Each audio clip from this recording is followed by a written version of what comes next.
Unit के अध्यक्ष। Thank you Sudha ji, आपका शुक्रिया कि उद्देश्य इनका है। अब आप सुनने का थोड़ा सब्र विकसित करें और सुने आराम से। मैं संजय चौधरी को इनवाइट करता हूं। तो संजय जी, आज तो बड़ा मजा आ रहा होगा।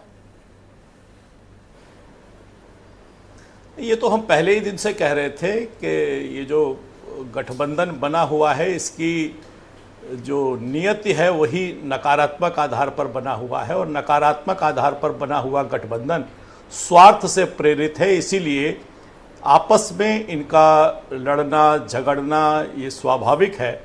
और देश की राजनीति का इतिहास बताता है कि कांग्रेस और समाजवादी विचार एक साथ कभी नहीं रहे। कांग्रेस में भी जब समाजवादी विचार के लोग जब मजबूत हुए, तो चाहे वो आचार्य नरेंद्र देव हों, चाहे वो राजर्षि पुरुषोत्तम दास टंडन हो, या खुद लोहिया हो, ये गैर कांग्रेसवाद के आधार पर ही देश की राजनीति को आगे बढ़ाते रहे। और इसीलिए मुझे लगता है कि कांग्रेस और समाजवादी पार्टी एक साथ जब साथ खड़े होने की बात करते हैं, तब तक एक दूसरे को अपमानित करते हैं जी। आप 2009 में देखिए, जब कांग्रेस सरकार बना रही थी, अमर सिंह जी मुलायम सिंह यादव को लेकर सोनिया जी के दरबार में पहुंचे थे, तो सोनिया जी के साथियों ने अमर सिंह और मुलायम सिंह जी का जो अपमान किया था, वो सारे देश की राजनीति जानती है।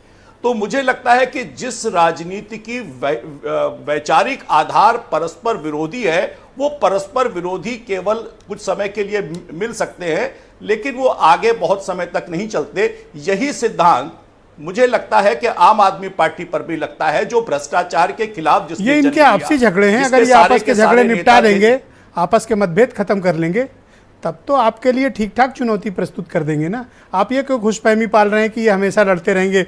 अभी चुनाव खत्म होने दीजिए, इकट्ठा होंगे, हंसेंगे, मुस्कुराएंगे, सीट बांट लेंगे। नहीं, आप कल कांग्रेस पार्टी में रवि वर्मा जी की ज्वाइनिंग होती है।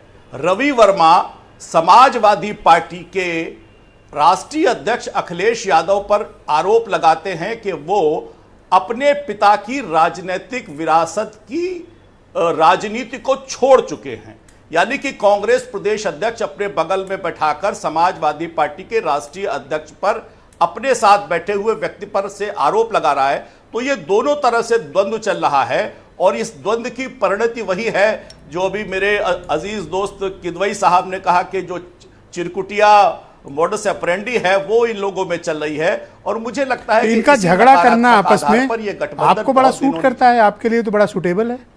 अगर ये झगड़ेंगे तो आपकी रास्ता आसान होगा। नहीं, ये